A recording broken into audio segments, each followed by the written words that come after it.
हाँ, उस खुली शिका वाले ब्राह्मण जैसे मूर्खों के लिए सत्य में ये वन दुर्गम और भयावह है।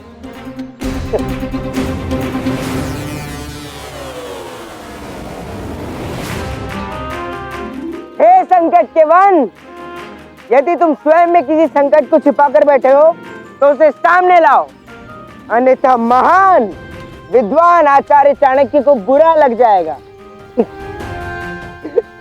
उनकी भविष्यवाणी अनुचित सिद्ध हुई।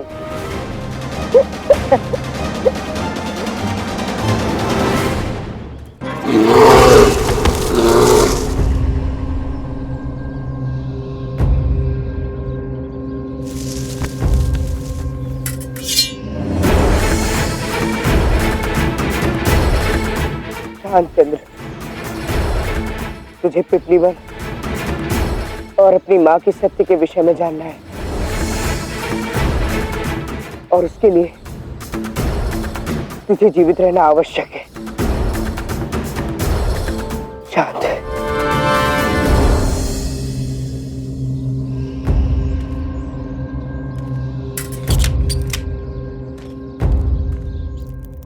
तुम दोनों मगध के सर्वश्रेष्ठ गुप्तचर हो, इसीलिए कठिन कार्य मैंने तुम्हें सौंपा है। सम्राट की इच्छा है कि पीपली वंश संसार से अज्ञात रहे, परंतु वो दास उस मार्ग पे चल पड़ा है।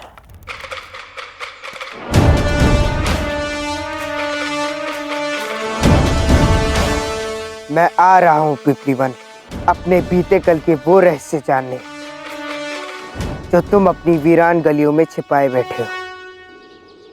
पीपली वन पे दृष्टि डालकर उसने सम्राट की गरिमा को, उनके वैभव को, उनके शक्ति को ललकारा है, चुनौती दी है, और मैं ऐसा कदापि नहीं होने दूंगा। 12 वर्षों से वो स्थान दुर्गम है। ये स्थिति तब तक ऐसी चलती रहेगी जब तक पीपली वन का समूल नाश नहीं हो जाता। वो दास जीवित रहे या मृत, मुझे कोई अंतर नहीं पड़ता, परंतु कार्य शीघ्र होना चाहिए, अन्यथा परिणाम तुम भली भांति जानते हो। जाओ।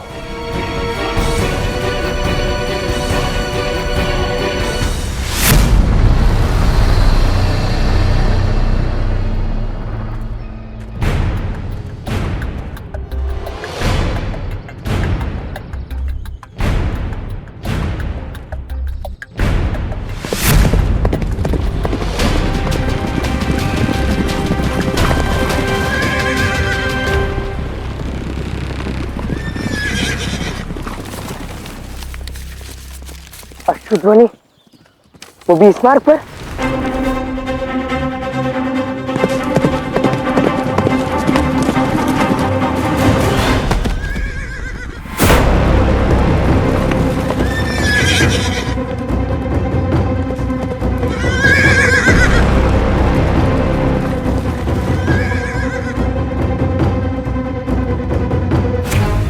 मगध सैनिक, अर्थात सम्राट को ज्ञात हो गया है कि मैं इसी ओर अग्रसर हूं। मुझे शीघ्र ही इस मार्ग को छोड़ना होगा।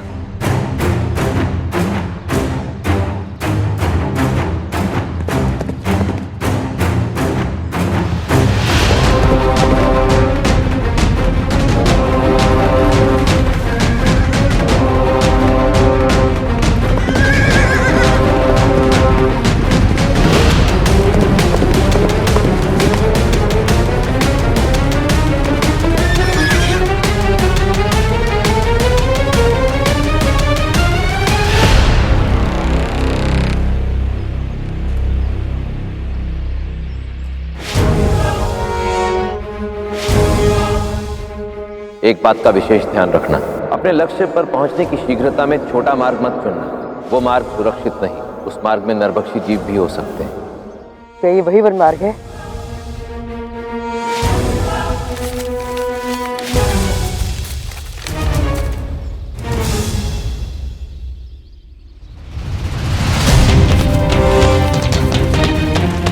क्षमा करना खुली शिका वाले ब्राह्मण, आपने मुझे इस मार्ग का चयन करने से सावधान किया था, किंतु मेरे पास कोई और विकल्प नहीं है। मुझे इन गुप्तचरों से बचने के लिए करना ही होगा।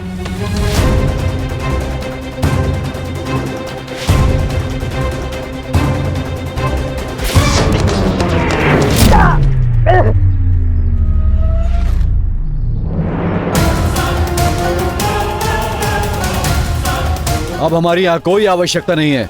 इस दास ने इस मार्ग का चयन कर अपनी मृत्यु को स्वयं निश्चित किया है। चलो चलकर ये शुभ समाचार अमात्य को देते हैं कि ये दास अब कभी पिपली वन नहीं पहुंच पाएगा। चलो।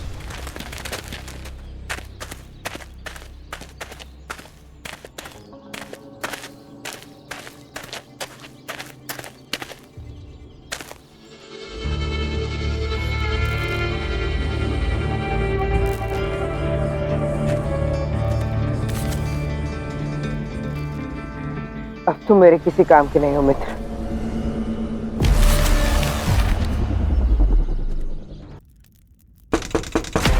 आचार्य,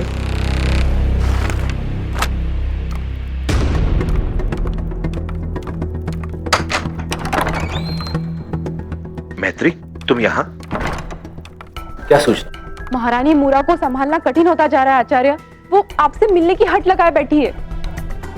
वो समझती क्यों नहीं, इस समय उससे मिलना संकट का कारण बन सकता है, विशेषकर तब जब अमात्य राक्षस ने मुझे पकड़ने के लिए कमर कस ली है।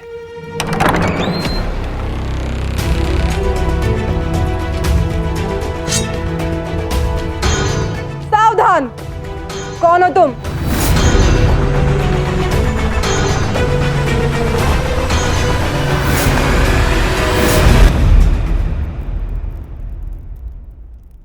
महारानी मूरा?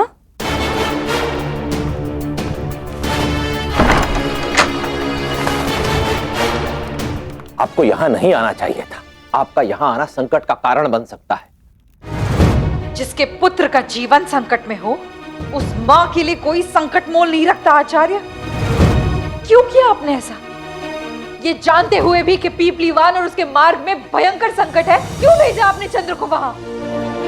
अब तो धनानंद को भी पता चल गया है कि चंद्रगुप्त वहां गया है और उसने उसके पीछे भयंकर हत्यारे भेजे हैं। आप जानते हैं ना, जिस मार्ग पर चंद्र निकला है, उस मार्ग से आज तक कोई जीवित नहीं लौटा। जानता, किंतु यदि उसे अखंड भारत का भावी सम्राट बनना है तो उसे वहां से विजयी होकर लौटना ही होगा। अपने मातृत्व की सोच को इतना संकुचित ना करें देवी कि उसमें चंद्रगुप्त आपको केवल अपना पुत्र दिखाई दे। भारत देश की धरोहर है वो, इस समस्त मातृभूमि का भावी रक्षक। इसलिए एक बात भली भांति समझ में, अखंड भारत का भावी सम्राट बनने की जिस महायात्रा पर चंद्रगुप्त निकल पड़ा है, उसमें उसके समक्ष और भी विषम परिस्थितियां और भी संकट आएंगे। और यदि उन सभी संकटों के अंधकार को चीर पाया, तभी भारत के आकाश पर प्रकाश बिखेर पाएगा आपका चंद्रगुप्त। चंद्रगुप्त को इस यात्रा में अन्य कई अवरोध, अन्य कई बाधाएं आएंगी, जिन्हें उसे स्वयं ही पार करना होगा, वो भी अकेले। अकेले? अर्थात आप इसमें उसकी कोई सहायता नहीं करेंगे? जिसे पग पग पर मेरी सहायता की आवश्यकता पड़े, अखंड भारत का भावी सम्राट बनना उसकी नियति में ही नहीं है। यह चंद्रगुप्त की अग्नि परीक्षा है देवी। इस मार्ग में उसके समक्ष कई कठिनाइयां, कई अवरोध आएंगे और प्रत्येक संकट का समाधान उसे स्वयं अपने सामर्थ्य से ही करना होगा। मैं इसमें उसकी कोई सहायता नहीं करूंगा और ना ही आपको करने दूंगा।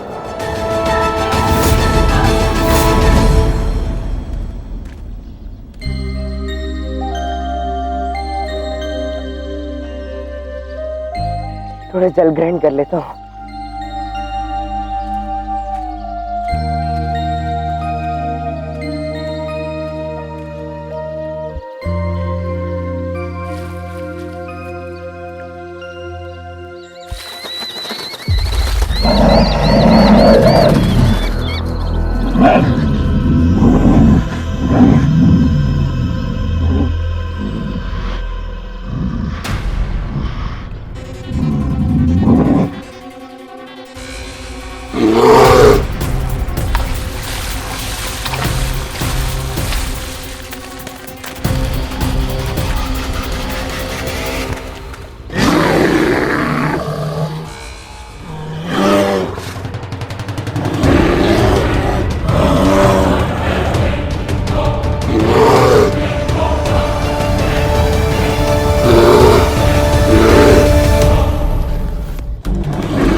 विवेकानंद जैसे नृशंस शासक के शासन को समाप्त करना है तो चंद्रगुप्त को एक तलवार बनाना होगा, और चंद्रगुप्त को तलवार बनाने के लिए मैं निर्दयी लोहार बनना स्वीकार करता हूं। पीपलीवान की माटी में चंद्रगुप्त को अबोध बालकों का रुदन, असहाय स्त्रियों की चित्कार और वृद्ध जनों के अवशेष मिलेंगे। वहां की वायु में उसे सहस्त्रों निर्दोषों, सैकड़ों सैनिकों के रक्त की गंध मिलेगी, और जब उसी रक्त के गर्म छींटे उसके शरीर पर पड़ेंगे तो ये अनुभव उसके अंतर्मन को झकझोर कर रख देगा। दास चंद्रगुप्त का अस्तित्व टूटकर बिखर जाएगा, और उन्हीं टूटे हुए टुकड़ों से निर्माण होगा अखंड भारत के भावी सम्राट के अस्तित्व का, उस सम्राट का जो व्यक्तिगत स्वार्थ के लिए नहीं, अपने देश, अपनी मातृभूमि के लिए लड़ेगा।